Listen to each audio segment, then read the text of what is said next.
So, okay na bash na nga Mima sa social media. Dahil nga doon sa statement ko na pagka basic needs, hindi ako tumutulong sa pamilya ko. Pero kapag ka paluho-luho, Mima, talagang nag-provide ako ng paluho-luho or wants, ganyan. Basta hindi basic needs. Basta pag basic needs, hindi ko talaga tinutulungan yung kaibigan, ay yung mga pamilya ko. So, dami nagtataka, bakit ganun pagka basic needs, hindi mo tinutulungan, pero pagka halimbawa, luho-luho, tinutulungan mo. Di ba, parang hindi talaga practical yung atake. So, ganun yung system. Actually, Mima, mas mahal ang luho kaysa sa basic needs. Pero di ba kayo nagtataka, bakit yung luho binibigay ko, pero ang basic needs hindi? Ibig sabihin, may gusto akong ituro sa kanila. Kaya di ko talaga sinasagot ang basic needs kasi gusto kong malaman nila kung magkano talaga ang presyo pag nag-anak ka ng ganito. Yung isang anak, magkano ang presyo, magkano kinakain, magkano ganyan. Kasi Mima, kung ipo-provide ko yung basic needs nila, malilid ko sila sa maling desisyon. Let's say, provide ko yung gatas, yung diaper ng anak niya. So, anong mangyayari? Piling nila ang daling magkanak. Hindi sila naghirap So, mangyayari, malilid ko sila sa maling desisyon na mag-anak ulit.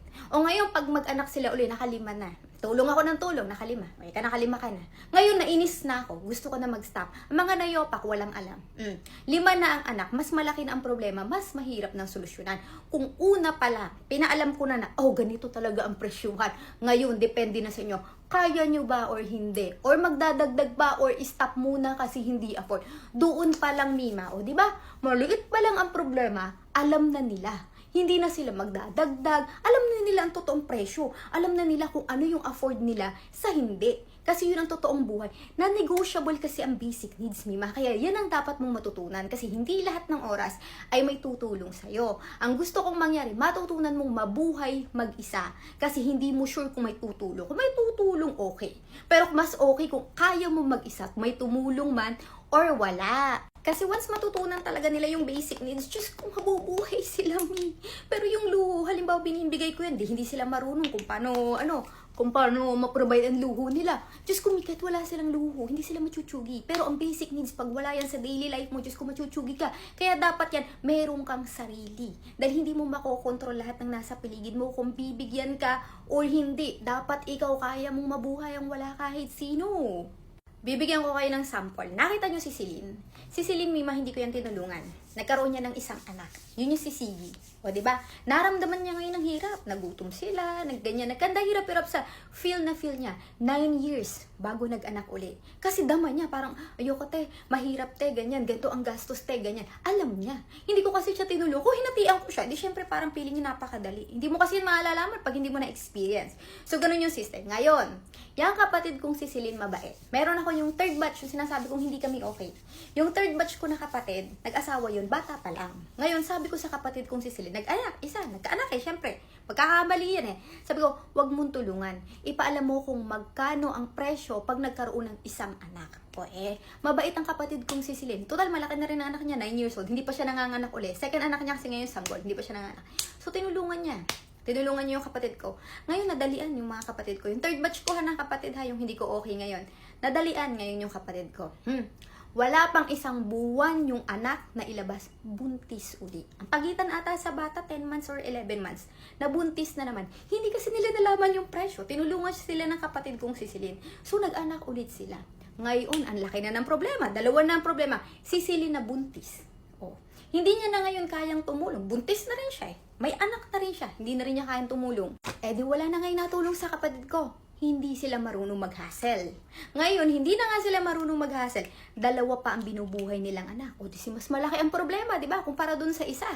Di ba? Kumbaga, mas kaya nila yung isa. So ngayon, andoon sila ngayon namumulubi. Ayan, si Celine wala nang maitulong. Yung mga kapatid ko, parehas lang ng dati. Hindi pa rin marunong mag-hustle. But this time, mas malaki ang problema nila. So, ang nag-hustle ngayon sa kanila, ang nanay ko. Diba? Ngayon ang nanay ko matanda. Lalo kakaproblema sila sa pera, ganyan-ganyan. Dami nilang problema. Ang liliit ng anak magkakasunod. Mas malaki na ngayon ang problema. Kung nung una pa lang sana, na nadama nila na kung gaano kahirap, baka kahit hindi namin pag-protection nangunguna-nguna pa. Pagod hirap. Walang pambayad sa walang ganyan. Hindi sinolder ng kapatid ko ni Celine. Mabait yan si Celine Kaya sinabihan ko siya. Sabi ko sa kanya, iparamdam mo. Mabait siya, maaawain siya, ganyan. Wala, yan, nag-second anak. So sabi ko sa kanya, sa tingin mo, nung tinulungan mo siya, tama ba or mali? Di ba? Panandalian lang kasi yan. Pag pinakain mo siya ngayon, panandalian yan. Pero pag tinuruan mo siya ng leksyon, hanggang kamatayan yan. Pag nakasanayan yan, naging habit yan, or naging quality yan eh. Pag nakasanayan mo yan kasi, Mima, tulad ko, never mo ako mapagtatapon ng basura sa labas. Kakainin ko na lang yan kaysa itapon. Never mo ako mapagpapatak. Pero ang katwiran ng ibang tao, Diyos ko, kahit hindi ka naman magtapon dyan, magtatapon din naman ng iba. Pero ang katwiran ko, kung lahat kayo ikakatwiran ang katulad ng katwiran ko na huwag magtapon ng basura, lilinis tayo. Pero dahil nga sinasabi mo, yung iba din naman magtatapon ka dyan. Kung lahat kayo ganyan ang katwiran, dudumi tayo. Pero kung lahat tayo na, hindi ako magtatapon, kahit sila nagtatapon, wala akong pakibasa ako, hindi. Tapos ikaw ganun din ang katwiran mo. O lahat tayo ganun ang katwiran, lilinis tayo. Yun ang katwiran ko kasi basta pag nakaugalian mo siya, parang magiging ganun ka na talaga. Tulad nila. Alam nila na bawal sila maging porwisyo sa ibang tao. Bawal yun. Lahat ng desisyon nila, lahat ng kailangan nila, alam nila na, di ngayon, tinan mo, sa lahat ng tao, hindi sila pabigat. Tumira sa amin ng mga kaibigan ko, andun mga kapatid ko, never naging pabigat ang kapatid ko. Kahit ililibre mo yun ng pagkain, nakarules siya na pag inalok kayo, hindi ibig sabihin nun ay pinapakain kayo. Minsan, ang inaalok sa inyo ay kulang pa talaga sa kanila.